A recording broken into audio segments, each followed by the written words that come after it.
July 14 ഫ്രാൻസിൻ്റെ ദേശീയ ഉത്സവമായ ബാസ്റ്റീൻ ദിനം. എന്നാൽ ഈ ആഘോഷത്തിൻ്റെ തലേന്ന് ഫ്രഞ്ച് പ്രസിഡന്റ് ഇമ്മാനുവൽ മാക്രോൺ ഒരു അമ്പരപ്പിക്കുന്ന വാർത്ത പുറത്തുവിട്ടു. 2017 ഫ്രാൻസിൻ്റെ സൈനിക ബജറ്റ് 32 ബില്യൺ യൂറോയായിരുന്നു. 2026 3.5 ബില്യൺ യൂറോയും 2027 3 ബില്യൺ യൂറോയും കൂട്ടിച്ചേർക്കുമെന്ന് മാക്രോൺ പ്രഖ്യാപിച്ചു. 2027 അദ്ദേഹത്തിൻ്റെ ഭരണം അവസാനിക്കുമ്പോൾ പ്രതിരോധ ബജറ്റ് 64 ബില്യൺ യൂറോയിലെത്തും. അതായത് 2017 ബജറ്റിൻ്റെ ഇരട്ടി. US ഡോളറിൽ പറഞ്ഞാൽ 37 ബില്യൺ ഡോളറിൽ നിന്ന് 74 ബില്യൺ ഡോളറിലേക്ക്. അടുത്ത 2 വർഷത്തിനുള്ളിൽ 7.5 ബില്യൺ ഡോളറിൻ്റെ അധിക ചെലവാണിത്.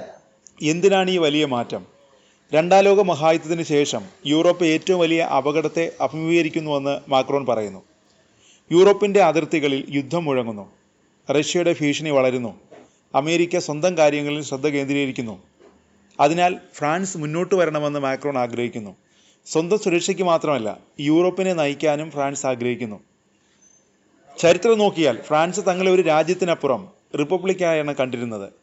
20-ാം നൂറ്റാണ്ടാണ് എല്ലാം മാറ്റിമറിച്ചത്. 2 ലോകമഹായുധങ്ങളും കോളനി സാമ്രാജ്യത്തിൻ്റെ പതനവും ഫ്രാൻസിനെ ആഗോള മോഹങ്ങളിൽ നിന്ന് പിന്മാറാൻ നിർബന്ധിച്ചു. 2000-ൻ്റെ തുടക്കത്തിൽ പ്രതിരോധ ചെലവ് GDPയുടെ 2% മാത്രമായി. ഫ്രാൻസ് ശ്രദ്ധ വിദ്യാഭ്യാസത്തിലേക്കും സാമൂഹ്യക്ഷേമത്തിലേക്കും തിരിച്ചു. പക്ഷേ കഴിഞ്ഞ 5 വർഷം എല്ലാം മാറ്റിമറിച്ചു. 2022 റഷ്യ യുക്രൈനെ ആക്രമിച്ചു. യൂറോപ്പിൻ്റെ അതിർത്തികളിൽ ടാങ്കുകൾ വീണ്ടും ഗർജിച്ചു. മാക്രോണിന് ഇതൊരു വഴിത്തിരിവായിരുന്നു. യൂറോപ്പിൻ്റെ ബലഹീനതകളെല്ലാം പ്രകടമായി. 2024 US തെരഞ്ഞെടുപ്പ് യൂറോപ്പിൻ്റെ വിശ്വാസം തകർത്തു. അമേരിക്ക എപ്പോഴും രക്ഷയ്ക്കെത്തുമെന്ന പ്രതീക്ഷ ഡൊണാൾഡ് ട്രംപ് തകർത്തു. മാക്രോൺ വളരെ വേഗം പ്രവർത്തിക്കുന്നു. ഫ്രാൻസിനെ ഒരു സൈനിക ശക്തിയാക്കി യൂറോപ്പിനെ നയിക്കാൻ മാക്രോൺ ആഗ്രഹിക്കുന്നു. മാക്രോണിൻ്റെ സിദ്ധാന്തം ശക്തിയിലൂടെ പ്രതിരോധിക്കുക എന്നതാണ്. യൂറോപ്പിലെ ഏക ആണവായുധ രാജ്യമായ ഫ്രാൻസ് ഈ ശക്തി ഉപയോഗിച്ച് യൂറോപ്പിന് ഒരു സുരക്ഷാ കവചം വാഗ്ദാനം ചെയ്യുന്നു. ചിലർ അതിനെ നേതൃത്വമായി കാണുന്നു. മറ്റു ചിലർ ഇത് അമിത മോഹമാണെന്നും പറയുന്നു. എന്നാൽ ഒരു പ്രശ്നമുണ്ട്.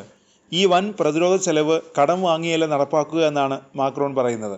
നമ്മുടെ സൈനിക സ്വാതന്ത്ര്യം സാമ്പത്തിക സ്വാതന്ത്ര്യവുമായി ബന്ധപ്പെട്ടിരിക്കുന്നു. മാക്രോൺ വ്യക്തമാക്കുന്നത് ഇതാണ്. കൂടുതൽ ഉൽപ്പാദനവും സാമ്പത്തിക വളർച്ചയും വഴി പണം കണ്ടെത്തും. എന്നാൽ 72 ബില്യൺ ഡോളറിൻ്റെ വാർഷിക കടഭാരം വഹിക്കുന്ന ഫ്രാൻസിന് ഇത് വലിയ വെല്ലുവിളിയാണ്. പണം എവിടെ നിന്ന് വരും? സാമൂഹ്യ പദ്ധതികൾ, പെൻഷനുകൾ, ആരോഗ്യ സംരക്ഷണം, എന്തിനെങ്കിലും വെട്ടിക്കുറവ് വരുമോ? ഇതുവരെ ഇക്കാര്യം വ്യക്തമല്ല. ഫ്രാൻസ് ഒറ്റയ്ക്കല്ല. യൂറോപ്പ് മുഴുവൻ വൻ പ്രതിരോധ വർധനവിൻ്റെ മുന്നിലാണ്. നാറ്റോ ഉച്ചകോടിയിൽ 2035 GDPയുടെ 5% പ്രതിരോധ ചെലവിനായി ഉയർത്താൻ രാജ്യങ്ങൾ പ്രതിജ്ഞയെടുത്തു. എന്നാൽ ഇത് സുസ്ഥിരമാണോ? ഗ്രീസിൽ പെൻഷനുകൾ വെട്ടിക്കുറയ്ക്കപ്പെടാം. ബെൽജിയത്തിൽ പുതിയ നികുതികൾ വരുന്നു. UK വിദേശ സഹായം മാറ്റിവെച്ചു. ക്ഷേമരാജ്യങ്ങൾ നിലനിർത്തണോ? ആയുധങ്ങൾ നിർമ്മിക്കണോ? ഇതാണ് യൂറോപ്പ് നേരിടുന്ന ഏറ്റവും വലിയ ചോദ്യം. 1789 ഫ്രഞ്ച് ജനത ബാസ്റ്റീൻ ആക്രമിച്ച് സ്വാതന്ത്ര്യം നേടി. 2025 അവരുടെ സർക്കാർ ആ സ്വാതന്ത്ര്യം കാക്കാൻ ബില്യണുകൾ ചെലവഴിക്കുന്നു. ഈ ബാസ്റ്റീൻ ദിനത്തിൽ ഒരു ശക്തമായ മടങ്ങിവരവിൻ്റെ പ്രഖ്യാപനമാണ് ഫ്രാൻസ് നടത്തിയത്. അത് വിജയിക്കുമോ?